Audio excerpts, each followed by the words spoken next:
right? So will the readers know who wrote what? That's a fun part because there are no rules. No, it'd be very difficult for a reader to identify people. There is one person named Yome Keller who wrote something, and he's from the Netherlands, and I used the name Yome Keller, but the name Yome Keller is also used in a different context for a different person, so Yome will know it was him, and but nobody else will. I just I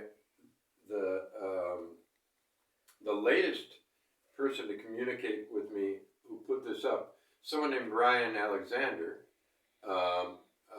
Ryan Alexander Farrell, I think is his real name, but he's on Instagram, and he wrote a very funny piece for me, and I'm not going to tell you what it was, but he just posted the book on Instagram with an arrow to his name, and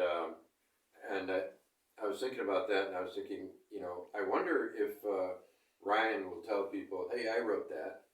And then I wondered if people will feel free to say, hey, I wrote that. And my opinion is, yeah, why not? I think it's fun. And the real interesting thing will be where nobody can figure out, if someone else wrote it or if not. Some of the best things I've gotten have come quite accidentally. I wrote my friend Larry Riley, and I asked him about this famous torturer from the United States, from Indiana, named Dan Mitrione. And he did a lot of torturing, and he taught people torture in Argentina and Uruguay. And I wrote Larry, and I said, can you just tell me something about Mitrione? Because I wanted to know for what I wanted to write. But he wrote basically a report. And I just thought, wow, that is excellent. The writing was not anything special, but it was report-like. And so I just had my narrators receive the report, and I put it in, and then some writing later refers back to it. And so, yeah, that's one thing that I wanted to mention. So any other writers you want to mention before we... Well, the writer Seshu Foster was the one who gave me the idea. He didn't give me the idea from himself, but I was thinking of a really surreal situation, and I decided, God, Seshu should be writing that. Why, And then I thought, well, why not have Seshu write it? And Seshu's a very collaborative person. And so I asked him if he would do that, and I explained the concept I had developed based on thinking of him. And his is in volume 2, and I just got it a week ago. And so that was the turning point in it. There's also going to be what do you call it? What's an adult comic book called these days? A graphic novel. There's going to be a short graphic style segment, and one of my printers, Mitya Knapic, has already drawn up he's done the drawings, and now we have to decide what kind of writing will be on there and how it'll be done. So, and it's actually the last, there are a bunch of sections describing Pino. That's the Italian diminutive for Giuseppe. So Giuseppe Pinelli is Pino. And there are a bunch of Pino sections that chart his growth from before life to childhood to, you know, war experience to election of 1948 when the U.S.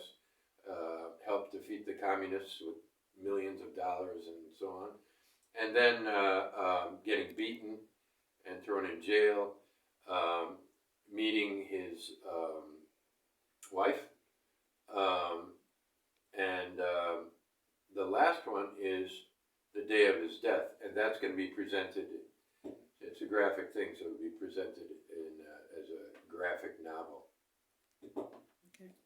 And you had asked a question earlier, and I don't remember what it was, but do you remember? No, I think you covered both the questions. No, there was one more About the question. writer. Oh, you were asking about the the author photograph. Yeah, that's what you were asking about. Oh yes, I yes, Yeah. absolutely. Maybe that wasn't part of the interview. I'm being interviewed by my wife, by the way. So don't think that this is going to be on television. What you get here is, this is an exclusive. How much time is there? It's 6 minutes now. It's only been 6 minutes? How did the other one go so fast?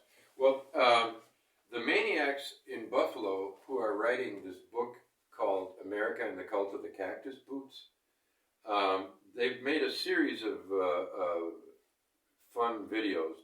One of them included this photograph of me that they turned into cardboard masks and of various sizes. And the book itself is narrated by Rick Harsch, because it's an autobiographical novel. Well, the other narrator is Rick Harsch, my character. And he's dead, and he's killed in one of my early novels.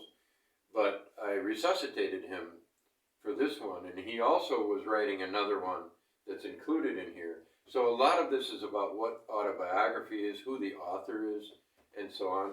So when they did this is the two Buffalo guys with Rick Harsch masks. And I thought that's perfect for the author photo for this, because I talk about autobiography and the nature of autobiographical fiction. And what I've always said about when people ask me, why don't you write an autobiography or an autobiographical novel or whatever? And my answer was always, because